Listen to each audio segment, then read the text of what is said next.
श्री सच्चिदानंद सद्गुरु साईनाथ महाराज की जय.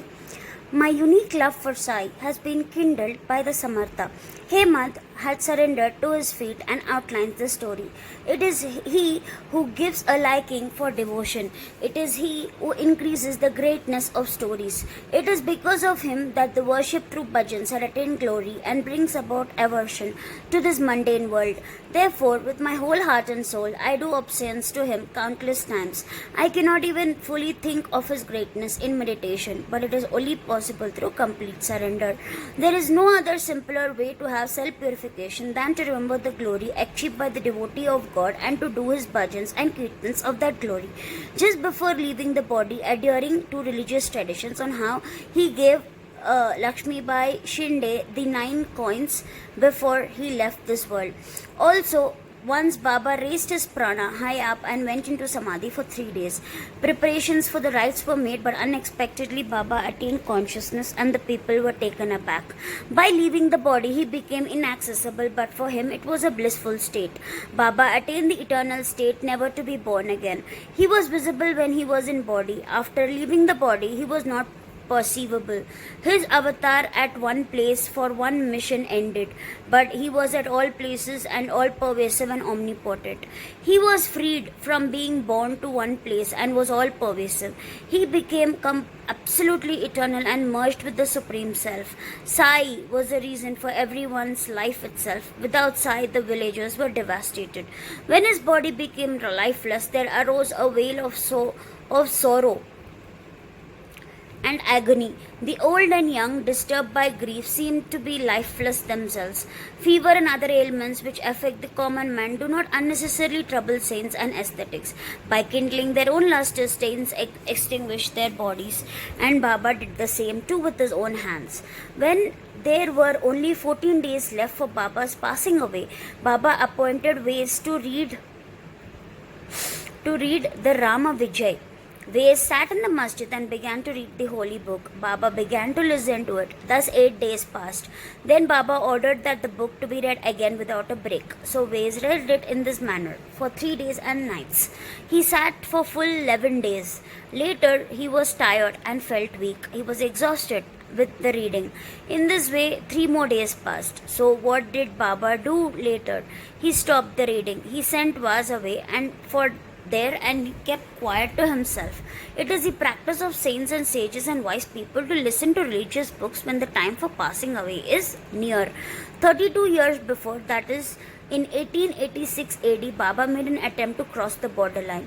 On a Mahagarshesha Purnima, which is full moon, Baba suffered from a severe attack of asthma. To get rid of it, Baba decided to take his prana high up and go into samadhi. He said to Bhagat Malsapati, "Protect my body for 3 days. If I return, it will be all right. If I do not, bury my body in the open land," pointing to it, "and fix 2 flags there as a mark." Saying this, Baba fell down at about 10 p.m. His breathing stopped as well as his pulse. It seemed that his prana left his body.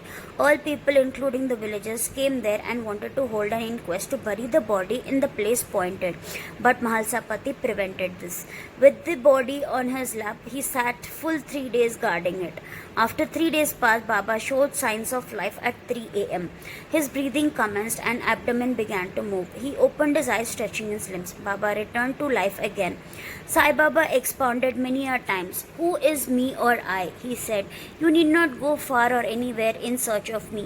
Barring your name and form, there exists in you as well as in all beings a sense of being or consciousness of existence. That is myself. Knowing this, you will see me inside yourself as well as in all beings. If you practice this, you will realize all pervasiveness and thus attain oneness with me. The saints are free from the 6 vices of passion. They are always present, invisible to the eye. They take form only for the salvation of the devotees, taking on life or abandoning it, or roaming the space formlessly. It is done at the willpower of yoga for the benefit of the devotees. He who manifested because of the past meritorious deeds of devotees and was filled with devotion. Invisibly he appeared for the welfare of his devotees. It was then that it was perceived in Shirdi, it was said that now the work of the welfare of his devotees was completed, and therefore he abandoned the body. Sai Samartha abandoned his body as per his own will and burnt the body in the Yoga Agni fire. He became one with the unseen but remained eternally in the hearts of devotees.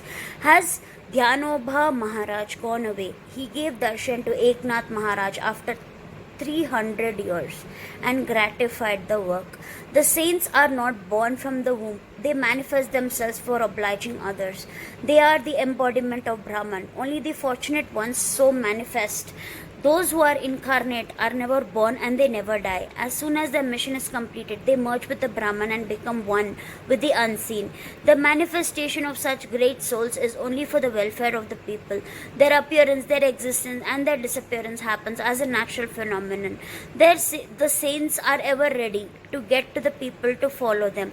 Guru Raj, Sai Raya, compassionate mother and father of the devotees, the abode of repose of the devotees, is remembered always. Shirdi was desolate without Baba. The whole atmosphere had a vacuum and was sorrowful. Shirdi appeared like a lifeless body. Shirdi without Baba was like a house without its master, a kingdom without a king, an empty treasure, an impenetrable forest.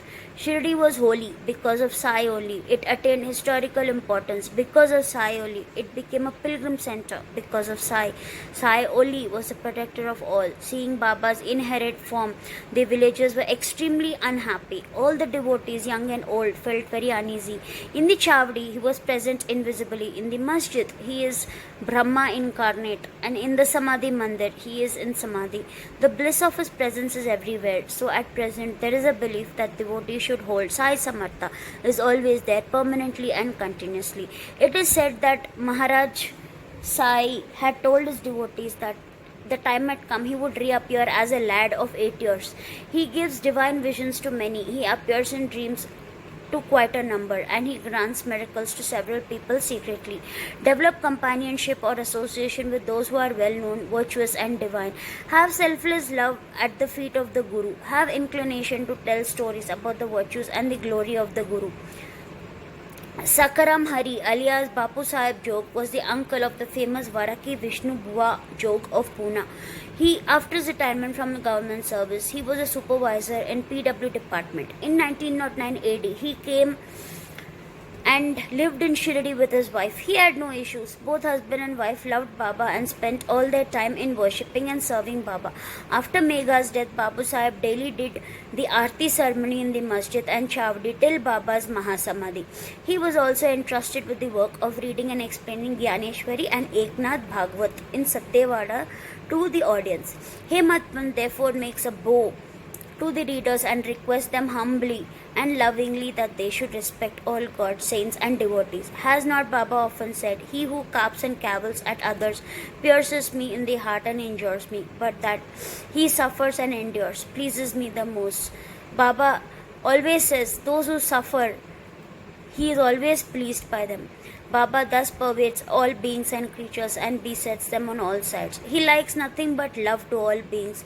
Such nectar, pure auspicious ambrosia, always flowed from Baba's lips. He therefore concludes, those who lovingly sing Baba's fame and those who hear the name, devotion, become one with Sai.